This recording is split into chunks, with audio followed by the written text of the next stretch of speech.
Shalom everyone, welcome to yet another class of Torah Comes to Life.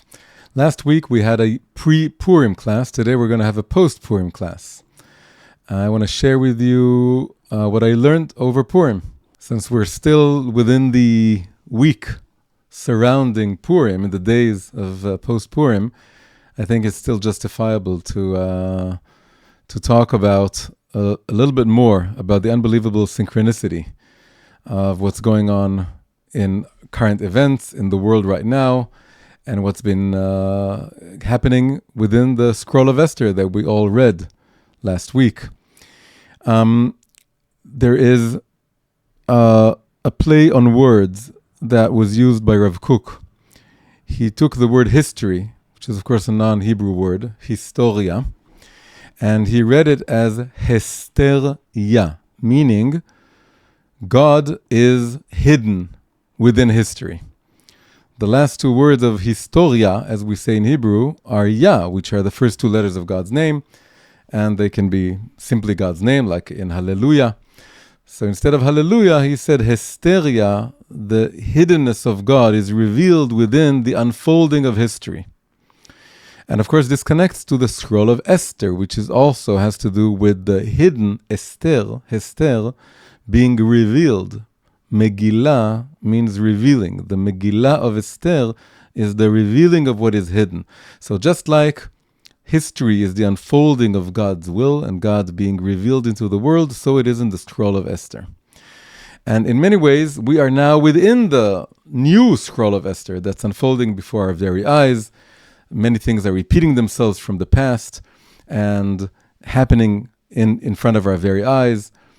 And in a way, we get to feel something we don't usually feel on Purim, but we should feel on Purim, which is not knowing the end exactly. When we read the scroll every year, we know it because we read it so many times, and we feel we know the end. But when we're living history, we don't know exactly how it's going to unfold and where it's going to go. And we are active participants in whatever is going on, but we also believe we are the agents or the instruments of God's divine revelation working through history. But we are in the middle of the story. We don't know how it ends. Now this connects very beautifully to a certain characteristic of Purim. One of the laws of reading the scroll of Purim, the scroll of Esther, is that it says that you cannot read the scroll from end to beginning. That's what it says. Kol hakoreh et hamegillah lemafreya. If you read the scroll from the end to the beginning, you're not yotze yedei chova. It's not considered that you observed the law of reading, of hearing the Megillah, the scroll. The Baal Shem Tov gave it a famous Chassidic reading. He said, not only do we literally mean that you can't read it in the reverse order, he also said you cannot read it as if it's history. If you think it's history, you're missing the point. It's happening right now. But we can add yet another meaning.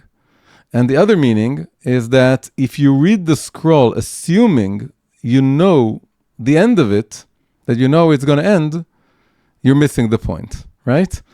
That you have to read it as if you don't know what the end will be.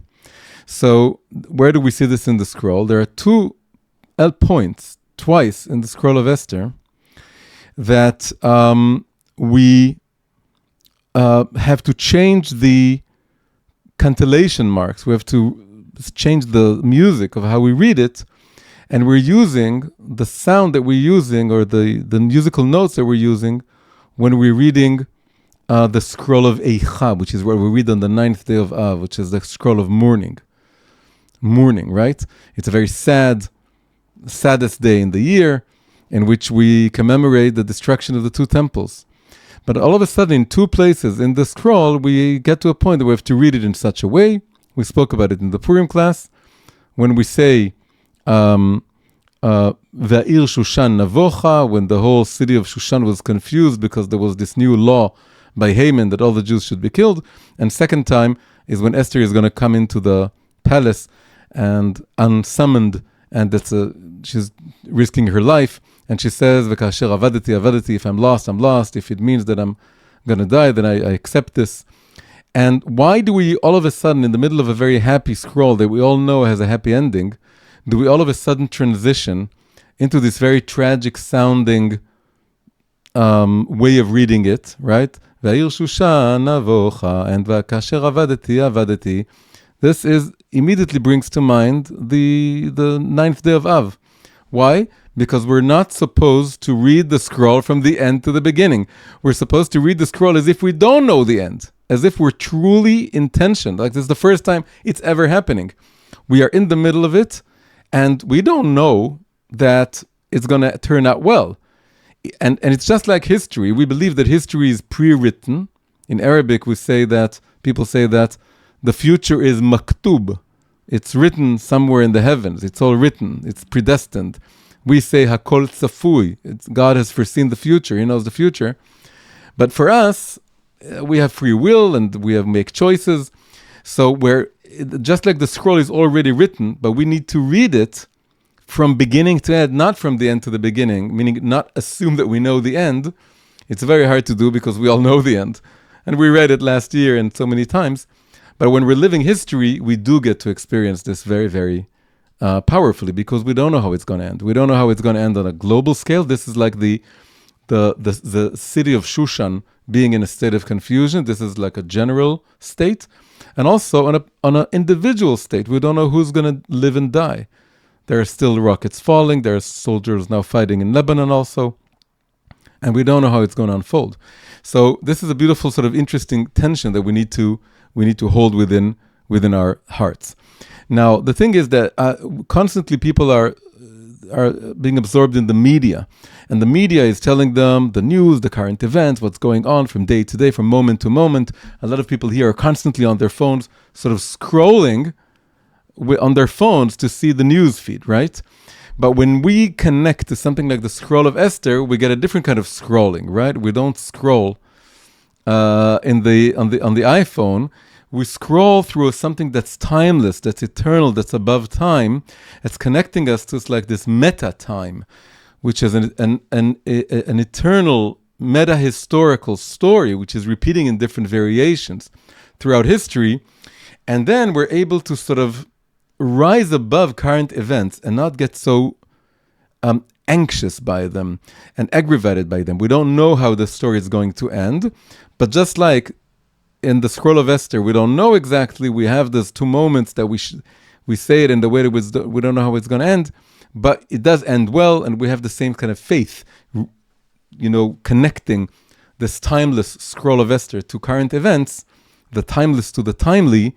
Then we're also able to sort of rise above the tension, the anxiety of just following the news every day and being anxious about it. In the scroll, it's just these two little elements that are worrisome, but overall, it's joyous, it's happy, and we know it's all leading in a very positive direction. One final little thing before we go into the main sort of topic that I dived into in Purim, and that's just a little bit of a correspondence of who's playing who in current events. So the easiest person, we see this it's like a remake of the scroll, and when a remake, you have to recast all the characters, right? So we see that God made a casting call, and all kinds of people approached, and he chose certain actors to play the classic roles of Haman and Esther and Achashverosh and so on. So just go over them very quickly. Some of them it's obvious, some not so obvious. So the most obvious is, of course, Haman. Haman is Chaminai. And Chaminai, his name and also the name of his predecessor, Khomeini, are very similar to Haman. They also sort of made, they announced a date in which they're going to destroy the state of Israel, and they started a chain of events that's going to lead there. They started their nuclear program, and it's all leading towards destroying Israel. They said in 25 years, that's what they said in 2015. They said by 2040, we're going to end Israel, and they had this big clock, right? And it's the same like Haman, that he set up a date, and then he set up this tall tree, and of course he ended up hanging on his own gallows, and that's what happened with Haman. But it's actually even more interesting than that. Haman, so let's put it this way. It turns out that Khamenei was preparing for his own death. He knew that he may die. So what is well known is that he set up the people who will take over in case he dies. But he did more than that. He gave orders to the different bases that should the entire central command collapse, they need to continue without getting any commands from upstairs. So each local base officer should continue until he completely exhausts all his missiles and all his artillery. And that's why on one of the very first days, Iran attacked its friendly neighbor Oman. There was absolutely no reason to do it. This was some caprice or some craze by some local officer, because they got the command before Khamenei was killed that they have to continue. And Khamenei, and this is just like in the scroll. In the scroll, we get rid of Haman in one day before the war really begins, on like chapter 7. And there's 3 chapters to go. And when you read the scroll and you don't remember the story so well, you say, what? Haman is gone?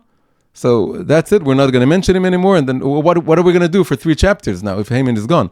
But it turns out that Haman being gone, or Khamenei being taken down, doesn't mean the end of the war. In fact, the war is only just beginning. Why? Because he put into motion a chain of events that will continue after him. And this connects to the next sort of role that's being recast. Not necessarily the first to mention, but it just goes together with Haman. The mystery of why, I always wondered, everyone wonders, why is it in the scroll of Esther we get the long list of Haman's 10 sons? And it's very sort of celebratory. There's the 10 names, and it's like in 2 columns, and we have all very different names, 10 names. And what do we care if they're called Vaizata and the Dalphon and right, all these names? What do we care? And who knows them? But then I realized he must have chosen, his 10 sons were like 10 generals. Haman, just like Khamenei, prepared for the scenario in which he's going to go down, and he wanted to make sure that the destruction of the Jews continues. So his 10 sons were like there's Hitler is gone, but then you have Himmler and Goebbels and Eichmann and all his officers, and just like now, there was this long list of Iranian officers. Nobody's ever heard of them, but people who are experts know that this is the head of the army, and this is the head of this, the head of that. And they were supposed to continue the destruction of the Jews. So it's the same in this story. Haman dies, but he set up officers, his sons. And it's just like now, that the son of Khamenei is the one supposed to take over. Obviously, he would put his sons as major generals, and each one had a different area in which he was supposed to oversee the destruction of the Jews. And that's why when they were finally hanged in the war, each one was a headline. We killed this officer and that officer and that officer and that officer. Just like today, we have all these Iranian names that are listed. So all the officers, they play the role of Haman's sons. That's basically the point. Continuing. So who is playing Achashverosh, the king? So this is not as clear-cut, but this is obviously Trump. In the sense that we have a very capricious king. He doesn't drink, but he has other vices, and he's very instinctive. And he has these bouts of anger and bouts of excitement.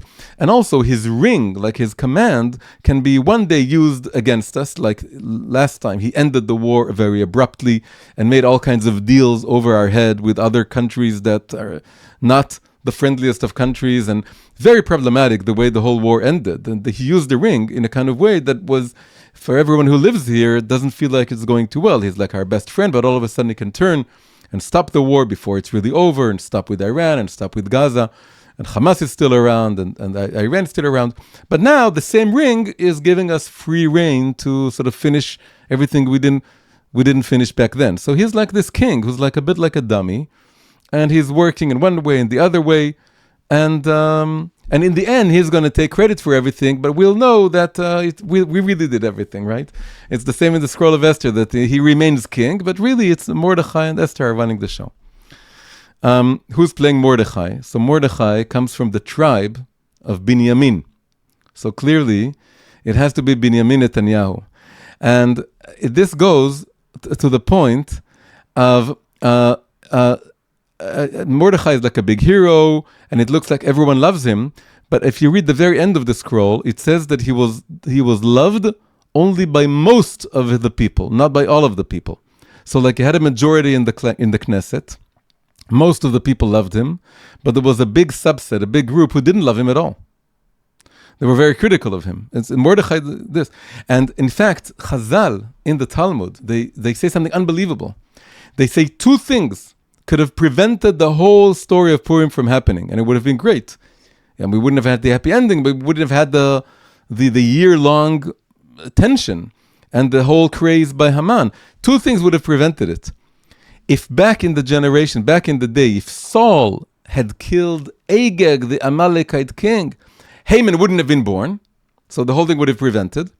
And then they say, but also, if David would have killed a certain rebel that he had in his generation, who was the forefather of Mordechai, then Mordechai wouldn't have been born, and it also would have been evaded.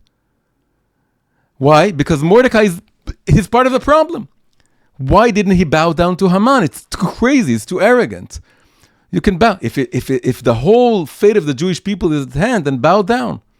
So there's a big group saying Mordecai, he solved the problem, but he also caused the problem. Same as we see with Bibi today. Bibi today, most people love him. A lot of people hate him. Most people say he's like solving everything, but a lot of people point out, but also like October 7th was in a way on him and his arrogance. So very complex thing, but the complexity of it is also what makes him the perfect sort of Mordecai of our generation. And just to round things off, so Esther is the trickiest maybe. So who's Esther? So a lot of the AI jokes, they put either like Ivanka Trump, or they put Sarah Netanyahu, or they put all kinds of the little memes that you see. But of course, this is just a joke, and I'm also joking, but I'm also not joking. I'm trying to sort of make a real point. So I think the real Esther is the Jews of Iran, the Jews of Tehran. There's a Jewish community in Tehran held captive in the palace. They're in the middle of the palace. They're stuck there. They're trapped there. And probably they have a hand in what's going on. But we don't know. They're hidden, like Esther. They're hidden. Probably some of them are working in whatever ways they can to bring about from within the downfall of the regime. But we don't know about it. It's all very mysterious. It's all inside. It's in rooms within rooms. But they're the Esther, and they're dying to get out, of course. They're praying for the day that they will be released from this captivity within the palace, within the city. And then the final ones are Bigtan and Teresh. The two people tried to assassinate Achashverosh. So Trump had 2 assassination attempts. So that goes perfectly with that. And finally, we have Charvona. Charvona is this minister, this tiny little minister. He's mentioned at the very beginning, listed among the ministers. He's a eunuch, like all of them. If one king has like 1,000 wives, then you need 1,000 eunuchs. Well, beginning to preserve the symmetry. That's how it goes with all these patriarchs. So one of these eunuchs who's in the palace is called Charvona, and at the very end, he plays a very important role. He reminds the king that Haman set up this gallows, and maybe it's a good idea to hang him on this gallows. He just suggests. So clearly, he's a Mossad agent. He appears to be part of the palace, and he's in the palace, but he's really working for us, and he's there sort of pulling some little strings. So that's just sort of pointing out the fact that there's these amazing parallels. Now, what's really interesting, though, is the way the scroll ends, because we don't know the end of the historical situation we are right now in, but we do need to learn from the end of the scroll. In the end of the scroll, 2 things really happen. After the war is over and they're all hanged and the Jews are saved, we have really 2 results. One result is we do have really a regime change. Although, on the surface, Achashverosh is still king, his ring passes to Mordechai. The house of Haman, who was truly running the show, we know this because he set up the whole first edict, is also given to Mordechai. And according to Chassidut, the scepter of the king is given to Esther. And Mordechai and Esther, they write the two scrolls that set up that established the Purim. And it's also written in the historical chronicles of Persia. So they're really running the show. The regime is changed. On the surface, maybe not so much, but what's really going on, it's a regime change. But that's on a political level. There's also a spiritual level. On a spiritual level, at the very end, when Esther is writing her scroll, she asks that words of peace and truth be propagated throughout the land. Divrei shalom ve'emet. This is not so remembered or mentioned or quoted, but it's there at the end of the scroll of Esther. Divrei shalom ve'emet. Words of peace and truth. Why do we need... And then a little bit later, Mordechai reiterates a little bit of this. It says that Mordechai was dover shalom lechol zaro. He spoke peace to his descendants. Which you can understand as saying that they should have peace, but also that they should teach peace to others. Dover shalom. So we have divrei shalom ve'emet, and then dover shalom. Twice the word shalom, peace, and also emet once appear at the very end. Why is this?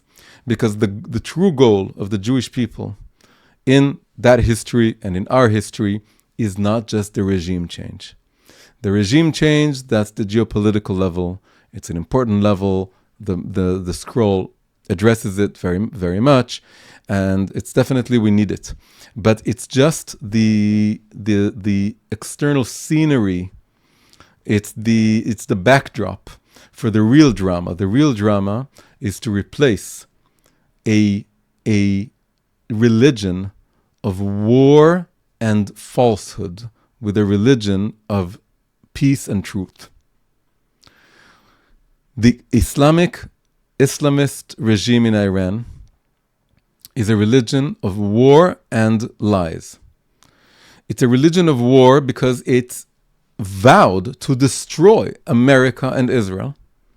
What kind of civilization is built on negating and destroying? That's the main goal that they have, is to get rid of all this and to set up this unbelievable ring of terror that terrorizes the entire world, the entire Middle East and the entire world, killing so many Americans, so many other Muslims. What they did, setting up this network of terror in Yemen, in Iraq, in Syria, in Gaza, all over. This is a religion of war, of bloodshed. And also it's lies, because it's all done in the name of God. It's done in the name of God. It's the biggest lie, falsehood we can possibly imagine.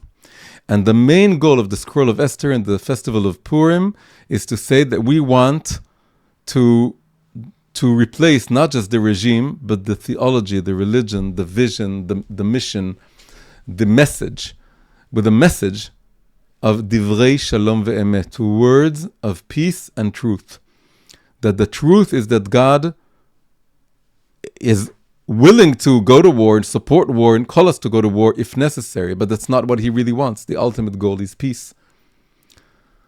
And it has to be truthful. It has to be something truthful. It's not based on fear and terror. If it's based on fear and terror, it's not true. You're not trusting anyone. You're not trusting yourself. You don't believe that you hold the truth. If you believe that you hold the truth, you don't terrorize anyone. If you want to terrorize people, it's because you're in a state of terror. You are in a state of terror that the fact that you're not observing a religion of truth, you're not living truthfully, will come out. It's going to be discovered. So in order for people to realize you don't even believe what you're saying, you're frightening everyone. And it's there. It's on a political level. It's on a personal level. Whenever someone feels in his conscience that he's not speaking truthfully, then he would shout and be angry and would terrorize everyone around him in order for people not to question him, because he's afraid of the question, because he doesn't have an answer, because he doesn't have the truth. So this is the main message. And this brings about the big question I want to ask, which is, what should be our message post the war, when the war is over? When the wars, let's imagine we're going to the future, could be in a month, could be tomorrow, we don't know. The future is the regime in Iran collapses, another one is set up, and it's not based on terror, and we have played a central role in this. But what is our goal post this war? Is our goal just the regime change? That's just the political reading of the Purim Megillah. The theological, religious, spiritual reading is that we also need a new message to the world, a divrei shalom ve'emet. So I think the hint or the clue to what should be our message is in the main phrase that is the most famous phrase of the whole scroll of Esther, which is v'nahafochu, and it was reversed. It was turned upside down. There was this feeling or this scenario that all the Jews will be destroyed, and then it was all turned upside down, v'nahafochu. It was all reversed. And you could think that the reversal means the bad should collapse and the good should rise, right? The evil should fall and justice and good should be raised. But really, it's more than that. When we are saying v'nahafochu, we mean that we want to carry opposites. That's the Chassidic reading of this whole term, of this reversal. It has to do with the word opposites. V'nahafoch is from the word hafachim, which are two opposites, and we want to carry opposites. Whenever there is an enemy, whether it's the Greeks in Hanukkah or Haman, the Amalekites in Purim, or the Egyptians in Pesach, whatever it is, the enemy is on the surface. We want to push them away. We want to win. They should lose. We should win. On a deeper level, we want to raise a certain holy spark that is in the hands of the enemy. There is a truth in the enemy. There is a truth to Amalek also that we need to lift up and raise up. And then we can carry the opposites. We can combine the opposites. There is something to be reversed here. Now, there was a class a few weeks ago that I discussed at length. I'm not going to repeat it, but that's the template for this class also, that I spoke about the 5 generations leading up from Abraham to Isaac to Esau to Eliphaz to Amalek, right? And we said that those 5 generations, which lead up from Amalek, which is the embodiment of Safek, doubt, all the way up to Abraham, which is the embodiment of faith, it's the opposites, all of them they're all 5, numerically create 5 times Amalek or 5 times Safek. And this connects to the Kabbalistic notion of 5 doubts. Within the depth of the soul, surrounding faith are 5 essential existential doubts, which are very positive. So if we're able to really rectify Amalek, not just win, we have to win. But after we win, we also have to realize that we need to raise him up, lift him up, and connect him back to his source in Abraham. And then all 5 generations become 5 levels of faith and 5 levels of doubt, which goes along with faith. And it all goes together. So what we're going to do now is, and I'll try and do this as briefly as possible because the introduction was quite long, is that we want to go over 5 sets of opposites, 5 sets of concepts, energies, emotions that appear to be contradictory, but that one of the greatest messages of Judaism to the world, maybe the most important message of Judaism to the world, is that we can integrate both of them in a certain way. It usually requires one to precede the other, because we live in a temporal universe. We live in time. God is above time. For God, the two opposites can coexist simultaneously because there's no time. But for us, living in time, it's usually one comes before the other, but it doesn't mean that the first is more important. In fact, it's usually the opposite. The first is not as important, but it is as true, and it leads the way as a kind of means to an end to the second. And then we realize that both of them were needed in order to really create this balance. So this is a very abstract way of putting it, but we're going to see now 5 very concrete examples of this. And the most amazing thing is that all 5 pairs of opposites that we need to connect, we're going to correspond them to the 5 generations, this time counting backwards from Amalek to Eliphaz to Esau to Isaac to Abraham. So they correspond in a very beautiful way. This is again a follow-up class to the one we spoke about, all these pairs of opposites. But also we're going to see how all 5 pairs are present in Purim. So it's just beautiful. Purim, there's something so rich and beautiful about Purim. Purim, either the scroll or the drinking, or you'll see, different elements of Purim reflect this amazing notion of carrying opposites, of going beyond the binary and beyond the feeling that we have it's an either or choice into a both these and these are the words of the living God, right? One of the biggest messages of Judaism. Also the famous explanation for why Moses was stuttering. Moses was stuttering. In Hebrew we say megamgem. He was megamgem, he was stuttering. Why? Because he was trying to say gam vegam. Both this and this are true. He had a complex notion of truth, not a linear, a simple, simplistic, one-dimensional slogan that you can shout in a demonstration. When you go to a demonstration, you shout a slogan, it's very powerful, and it's the opposite of stuttering. Stuttering is when you're hesitant, you're unsure, you want to say something complex. But Moses was the epitome of the person trying to convey a complex truth. So he was stuttering. He was saying, yes, this is true, but also this is true. But we need an order. First this is true, then this is true, and all of this is coming from God. So this is the main message of Judaism, and it's all present, unbelievably, in Purim. Okay, we're going to go to the first pair. So the first pair corresponds to Amalek himself. Amalek is our sworn enemy, but Amalek is also the very first war in the history of the Jewish people. There was Pharaoh before, but Pharaoh wasn't a war. Pharaoh was as a bondage and enslavement, and he was our foe, he was our arch nemesis. God had to bring the 10 plagues. It wasn't a war, it was totally unfair, we were slaves. But we came out of Egypt and we came armed, and a few weeks into the wilderness, just before Sinai, we were attacked by Amalek. First war ever in the history of the Jewish people. Now, what is the opposite of war?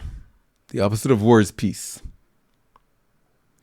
Some people think that peace is the most important thing in the world, and they wish we could avoid wars and just have peace. And they would do everything in their power, and they would try to get a message across that war is the worst thing in the world, and we should do everything to avoid war and get peace. Other people, more realistic people, say, but no, that's not how it works. It's a world of conflict. It's a world in which there's evil, and we have to fight evil, and war is a good thing, an important thing we need to have. What is the message of Purim? So this is beautiful. When Esther comes to the king, after Haman is hanged, and she basically tells him, Haman is hanged, that's good. But he also had a decree. The decree is that all the Jews should be destroyed in a few months. Cancel the decree, please, O king, so we can avoid war. The first wish that Esther has is, may it be so that war is totally avoided. In other words, what she wants is peace now. She wants peace now. Peace now. Avoid the war. We don't need to seek revenge. We need to get rid of Haman, because Haman was this reckless, crazy, evil soul. So he had to pay the price. But that's just one person. But there's a war looming in the horizon. If we can avoid the war, let's avoid it. And then the king tells her, I'm sorry, I'm not above the law. I am the law, but the law now has a reality of its own. And whatever has been signed cannot be cancelled. The war is inevitable. The war is inevitable. It's going to happen. If she were still a peacenik, a peace now type, she would say, oh no, oh dear. She would run back to Mordechai, and she told me, look, I tried. But he said the war is inevitable, and now we can try and beg them, maybe to make peace with us and beg them not to kill us, or give them whatever they want. But we can't fight. Of course, we mustn't fight, because if we're going to fight, we may kill. And if we may kill, we may be the villains. We'll have blood on our hands. And we should never have blood on our hands. All that she would have said had she been a purist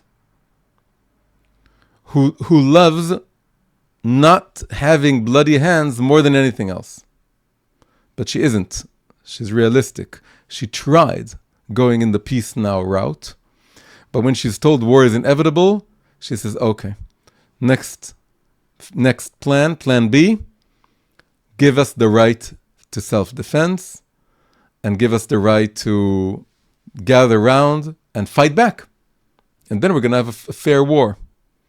And she is given that permission, and there is war, and the Jews win, and peace becomes the new message. Divrei shalom ve'emet, as we said in the beginning. She sends us this message of peace and truth, and Mordechai reiterates the message of peace. The word shalom, by the way, appears 3 times in the scroll. Twice in the end, when Esther and Mordechai bring out this message. Once in the very beginning. In the very beginning, this is just Mordechai trying to see if Esther is okay. He's walking around the palace, and he wants to see Bishlom Esther, if she's peaceful, if she's okay. This is peace in the sense of peace and quiet. They want to survive. But in the end, it becomes peace in the sense of shalom, of wholeness and a true peace in the land. And the second peace is coming only after the war. So the first pair of opposites is basically the realization that we find in Ecclesiastes, which is when we have the 14 pairs of good things and bad things, and it all ends with a time for war and a time for peace. There is a time for both. And when the time is right, both are good. To begin with, the best, the ideal is peace now. May there be no war ever. That's the true dream of Esther and of every Jewish soul in the world. But if war is inevitable and it's going to happen, then war becomes a good thing, a great thing, a wonderful thing. Rav Kook, I mentioned him in the beginning, he's one of the only rabbis who actually wrote at length about war. And he has this book called Light Orot, and there's a section called Orot HaMilchama, the lights of war. And he's talking about World War I. He died between the 2 wars. And he's talking about World War I, which is simply called the World War. And he says that when a war is already taking place, there's something divine about it. There's something majestic about it, something great about it. It brings forth the best and most profound in each nation. And they rise up to their challenge. And also a war is basically saying evil is not something to be just accepted or that you see it as inevitable and you acquiesce with it and you say, let it be. No, you're saying that this evil is rising more and more and we have to rise up to the challenge. So in a way, there's something heroic and majestic and divine about war when it is right. When the first scenario, the scenario of peace, turns out to be impossible, it becomes a great thing, and it's followed by true peace. A peace of not just agreements, false agreements, and lies, but a peace of truth. Divrei shalom ve'emet is peace and truth, but it also suggests a truthful peace. A peace of truth. True peace. So that's one of the messages of Purim. Beautiful message. The first wish should be no war, and if it turns out to be inevitable, we go all the way and we fight the war and we win the war, and we're proud of winning the war. That's another thing, because the lefties have a hard time each year when they read the scroll that there's the list of all the numbers of the people who died that we killed. They don't realize how obvious it was to every nation in history to be proud of its achievements in a war. They feel so awkward about it because they internalize this very kind of Christian morality in which you're ashamed of winning a war, you're ashamed of killing the bad guys. But if you realize that it was a great thing, you're not ashamed of it. And the Scroll of Esther is not ashamed of it. And it sort of puts it there. But then the message is peace, not war. But this is not the hippie, simplistic, peace and love message. It's we want peace more than anything else, but we're willing to go to war all the way if we have to. So this is the first pair of opposites. It has to do with Amalek himself. Second pair, we go up to the father of Amalek. The father of Amalek, if you remember, is Eliphaz. And Eliphaz, we said back in the first class, we spoke about the 5 generations. We said Eliphaz, we don't know much about him. We have 2 clues. One is that we also have another Eliphaz, who is the best friend of Job. And we also know that Eliphaz corresponds to Joseph and his brothers. If you go by the generations, then we're talking about Eliphaz is the grandchild of Isaac, and the generation of the grandchildren of Isaac in the Jewish lineage are Joseph and his brothers. So what do we learn about Eliphaz in the sense of looking for a pair of opposites in Purim? So if we go to Eliphaz, the friend of Job, Eliphaz can be characterized as a rationalist. Right now we're going to a new pair. It's not peace and war. It's not war and peace. It's something else. Eliphaz is a rationalist. Why? Because he's trying to convince Job that if he's punished, that means that he sinned, and it's all very linear and rational. God doesn't play. God does not move in mysterious ways. God is just according to a very linear, rational, logical structure. And therefore, you must soul search and find it, and find how you sinned. But we know that Job did not sin. And Job insists he did not sin. And we know this is something indeed very mysterious, that it's like this weird bet between the Satan and God, and it's just a test. Job is put to a test. It doesn't make sense. He didn't sin. It's not a punishment. This is suffering in order to purify him and test him and lift him up, and it doesn't make any sense. And when God finally intervenes in the end of the book of Job, he emerges from a storm. A storm is the least rational thing in the world. It's the image of the opposite of rationalism. It's the image of mysticism and chaos and mystery. And God emerges from the storm and asks Job 50 questions, rhetorical questions. Have you been there when I created the world? Do you have any idea what the forces of nature are? How epic everything is? How mysterious? How he transcends rational sense? And then he admonishes the friend for trying to rationalize him. And the message of Job is, God is mysterious, and God is infinite, and God is hiding in a storm, in a fog, and you can never understand him. So Eliphaz is the rationalist. He wants to be only on the ground, linear, and he's taught the message that there are incredible divine mysteries in the world, and you don't have the answer to the question why do we suffer? Why did that person die and that person not die, and so on. The corresponding figure to Eliphaz is Yosef, the main brother of the Yosef of the children of Jacob. Yosef is a mystic. He's a dreamer. He's an interpreter of dreams. He lives in the mystical. He's in the subconscious and the superconscious all the time. That's where he flourishes. He dreams. He interprets his own dreams, other people's dreams, Jews' dreams, Egyptians' dreams. The dreams of the king, the dreams of the lowly ministers. He is comfortable in the realm of the mystical, but he's also very grounded. The carrying of opposites, the second pair of carrying of opposites, is combining the mystical with the rational, the dream-like state with the waking state. Dream and reality. Joseph is the Baal HaChalomot, the man of dreams, the ruler of dreams, the master of dreams, but is also a politician. He's able to rule Egypt. He's able to buy the land. He's able to implement the plans that he learned from the dreams in a very, very, very practical way. Yosef is a tzaddik. Tzaddik is likened to a foundation, a yesod. A foundation connects heavens and earth. That's what it says in the Zohar. A foundation goes all the way into the ground, but it also holds up the building that goes to the heavens. And this is Yosef. Yosef combines the rational with the mystical, the grounded with the divine, the sober with the dreamy.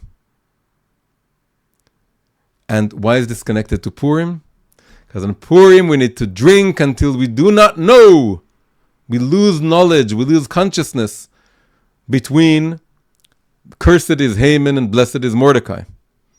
We go into the mystical. But are we supposed to go crazy in Purim? Are we supposed to not know good and evil? Are we supposed to go absolutely bonkers? No. It's well known that the phrase Arur Haman, cursed is Haman, and Baruch Mordechai, blessed is Mordechai, Gematria, they have the same numerical value. But it only works if you know who is cursed and who is blessed.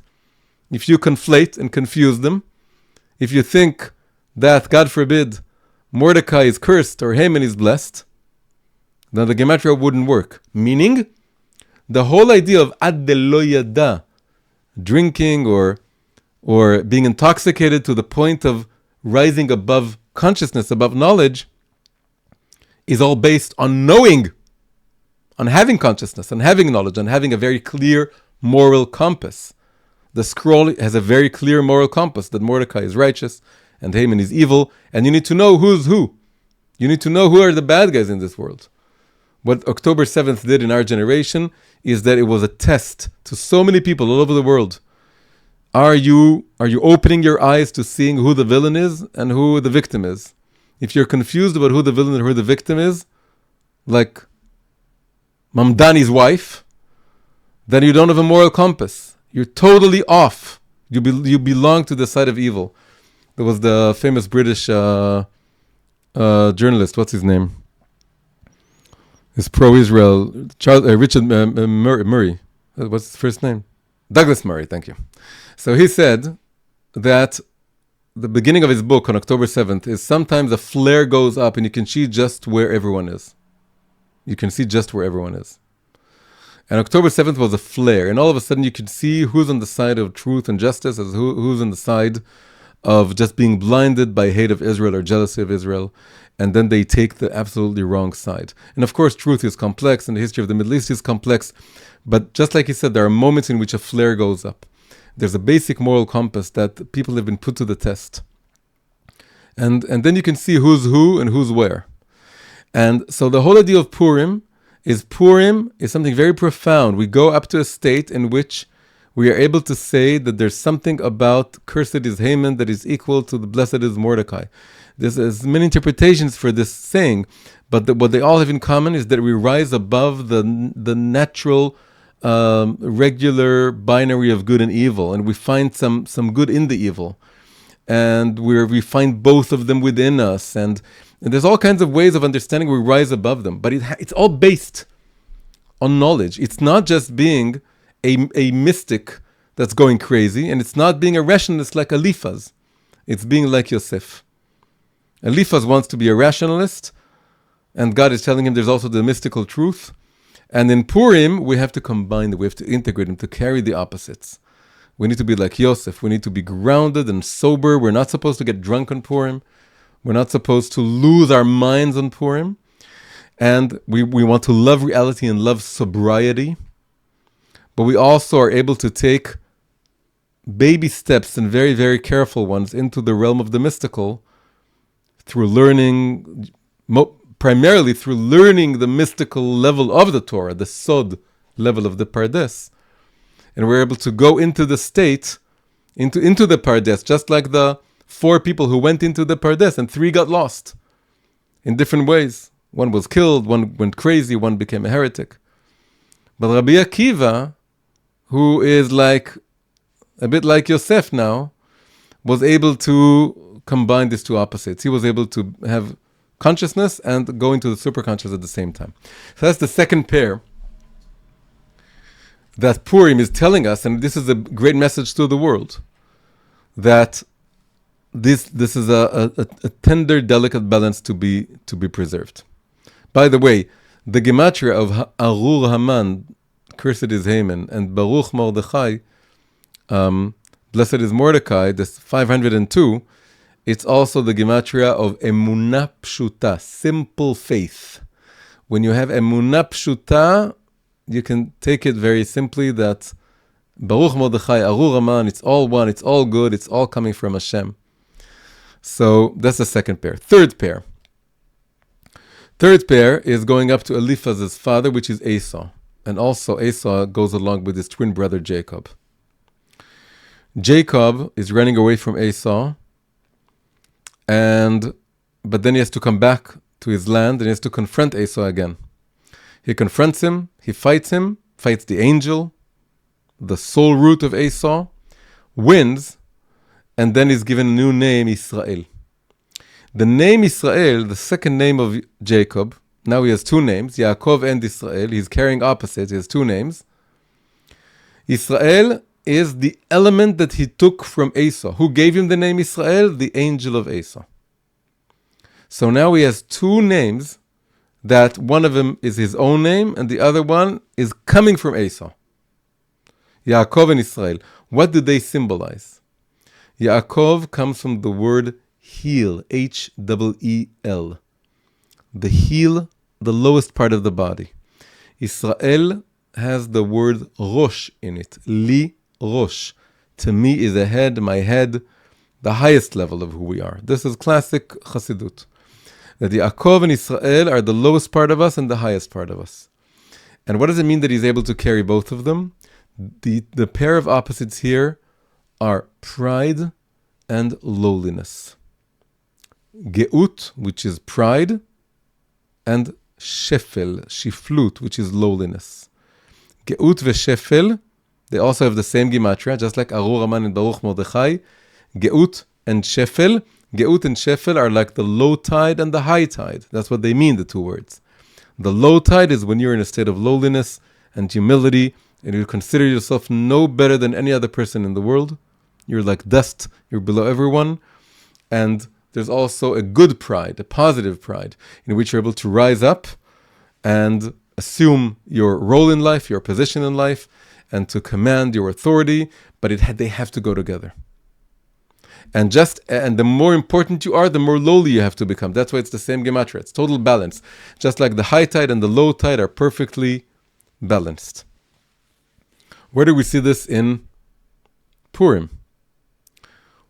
Mordechai is very proud. He does not bow down to Haman. So you could think that maybe he's very, very proud, very arrogant. But once there's this terrible decree, all he does is he puts on the sack and the ashes and prays to God and puts all his faith in God. And he says, if you, Esther, you don't save us, then another way will be found. God is not mentioned because God is not mentioned in the scroll of Esther. Probably because they were afraid that it was all written down by the Persians. They would have just replaced the name of God with some Persian god.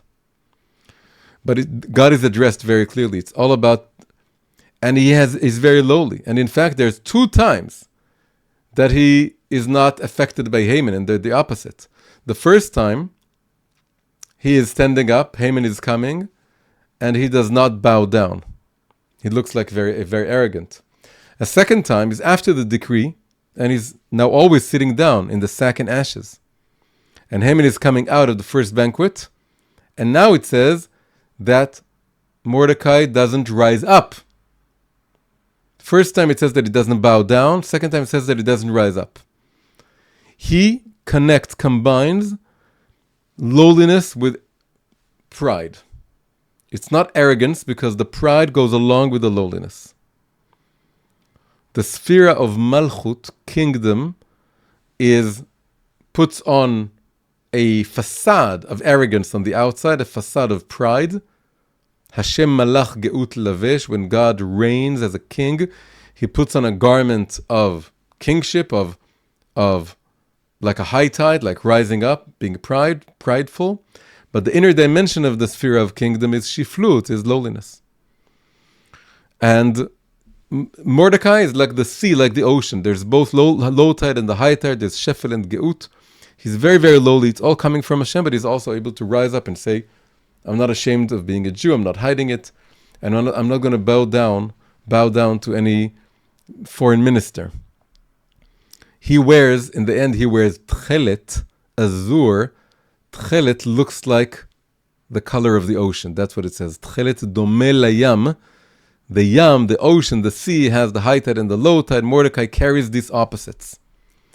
So the third message of combining opposites, carrying opposites in Purim, is that we don't think pride is necessarily a good quality, And we also don't think that that just being lowly and humble is enough. We believe in a very profound way of carrying both, that on the inside you should feel constantly humbled and constantly grateful and constantly aware of the fact that you're fallible, that you're imperfect, that you have flaws that you're not able to rectify at all on your own. But on the other hand, you're not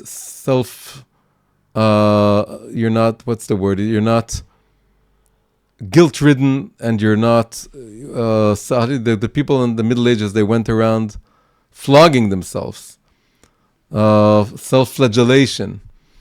You're not into that also. You're rising up, you're being proud, but your pride comes from humility.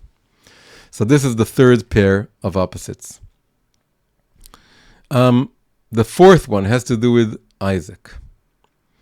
Isaac is the embodiment of fear in serving Hashem. Fear in serving Hashem is what complements loving Hashem. You need to love Hashem, you need to fear Hashem. Now, the fear element in the scroll of Esther is like a recurring motif. When we finish the scroll of Esther, there are blessings we say in the very end, and then we call Haman Mafchidi, the person who would scare me, or in modern terminology, my terrorist. He would cast terror on me. He wanted to cast terror on everyone, just like Khamenei and the Iranian revolutionary corps guards. But on the other hand, the very end of the scroll of Esther, it says that the fear of the Jews fell upon all the nations, and that's how they lost the war. They feared the Jews. So is it good to be frightening, or is it bad to be frightening? Should we be afraid of being frightening to other nations, or should we not be afraid? In the end, it says very clearly twice, Pachad HaYehudim, the fear of the Jews. Everyone was afraid of the Jews. Many people converted to Judaism because they were terrified by the Jews, because the Jews had the upper hand, they were winning. Is it okay to strike fear in the hearts of other people, or is it bad to strike fear in the hearts of people? Haman struck fear, that's bad, but we also strike fear. What's going on here? So the idea is that this phrase, the fear of the Jews, can be read in two ways. The one way is that, yes, the Jews now were a very strong military power, and people were afraid of them in a very simple way. They were afraid of the might of the Jews. But the other reading, the spiritual reading, we also mentioned this in the pre-Purim class, the other reading is that what fell on the nations was the experience of God-fearing Jews. Not that they feared the Jews, but that they experienced the kind of inner awe that Jews experience, meaning they got a taste of another religion, another way of experiencing God. Not as a terrifying punisher, but as a loving God, a good God, that the awe that you experience in relation to Him is simply that you're awestruck by His infinite nature, by His kindness, by His goodness, by His depth, and you're taken aback. But it's not a fear of punishment. When a Jew talks about fearing God, we're not fearing hell, we're not fearing punishment. That is considered a false kind of fear. So the Yirat Shamayim, the fear of heavens that we talk about as Jews, is just appreciating just how infinite and ineffable and unbelievable and beautiful and amazing God is, that we're taken aback. We're filled with a kind of very profound and positive kind of fear. And they got a taste of that. So imagining now Iran, that they know the terror regime that with an iron fist is governing them and is hanging people on cranes in city squares. Again, that's a terrorizing regime, and it's a terrorizing religion. Why do you hang people in the square? Because you want to strike fear into their hearts. So the caring of opposites that we have here, that has to do with Isaac, because Isaac feared God. And his God was defined as Pachad Yitzchak, the fear of Isaac, the awe of Isaac. So the pair of opposites that is also present in Purim is that we were able to give the nations two opposite experiences, and they didn't contradict. One is we were a military power to be reckoned with, and they feared us. This is just like saying that there's this saying that how can in the future the wolf and the sheep can live together, can coexist. Is we usually think the wolf should become a sheep, but we spoke some other time, some other week, that it's more probable it's going to happen in the opposite way, that the sheep will be able to fight like a wolf. And then there will be a balance of power, and then there will be peace. This is the peace that comes after the war. So the same here is that we are no longer a sheep. We're not going like a sheep to slaughter. So they begin to fear us, just like happening ever since we have the IDF. That people are, for the first time in millennia, people are afraid of the Jews and their military power. But that's only the superficial level. That's only one part of the equation. The other part is that they need to get a taste of a just and good and trustful religion that isn't based on terror. They have to experience and feel that Judaism is based on trust, and it's based on not terrorizing anyone. There's been a little bit of this in the past in Judaism, but it's been totally done away with, because we truly believe that we need to be liberal and tolerant of sinners, because we want them to see the truth in their own eyes and their own pace, and we trust them to sooner or later reach the truth. So we don't kill anyone, and we don't hang anyone.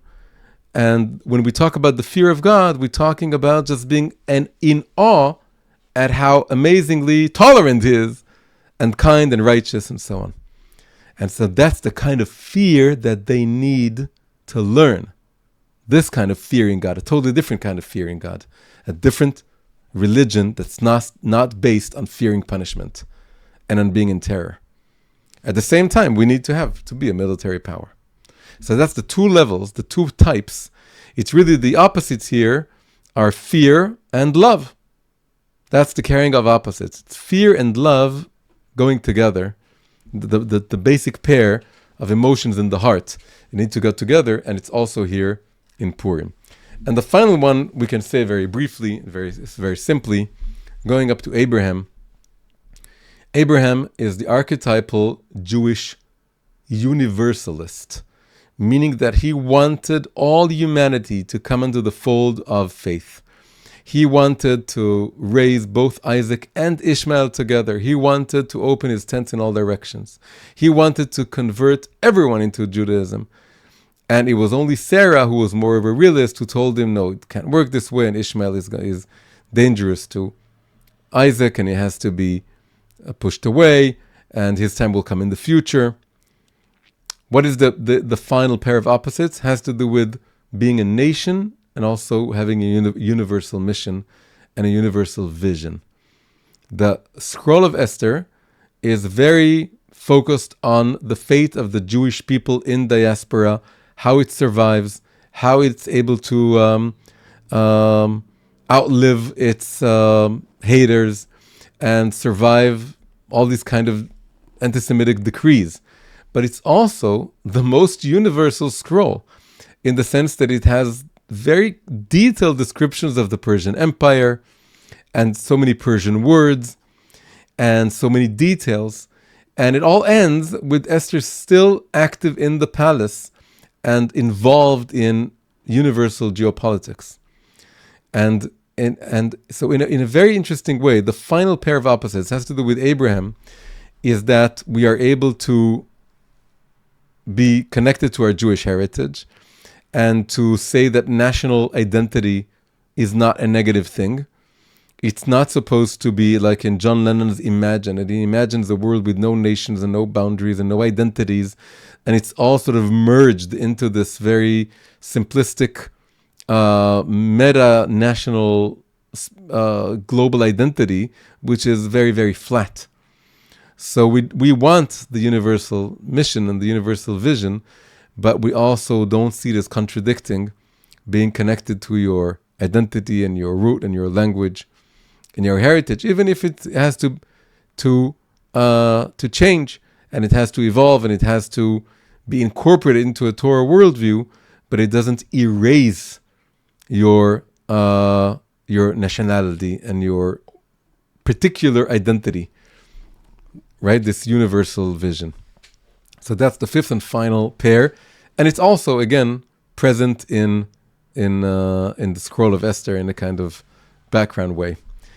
So this was what I learned in Purim and what I taught in Purim, what my thoughts about Purim, both connecting the opposites of the timeless story that's in the scroll of Esther with the very timely current events that are unfolding in the world right now, and then looking into the 5 messages, which are really one message, the message of seeking complex integrative truths that rise above simplistic binaries and are able to listen to the truth that the other possesses. For the right-winger, it's listening to the truth of the left-winger. For the left-winger, it's realizing the truth of the right-winger. For the rationalist and the mystic is realizing how much they complete each other. And for those who only think that we need to serve God through fear, that's Islam, and other people who say we only need to serve God through love, that's Christianity, and we are talking about their combination, and the universal and national messages that also can work together and coexist. So all this, may we live to see all these messages reverberate across the world and touch hearts and minds, and for the light of Hashem to truly reach everyone, and for true peace to exist all over the world. Hi everyone, thanks for tuning in. A big shout out goes to my Patreon supporters for making this episode possible. If you enjoyed it, please hit like and subscribe. And if you want to hear more, you're welcome to join our live Sunday classes, which include an open Q&A session. You can check out the details in the link below. See you in the next episode.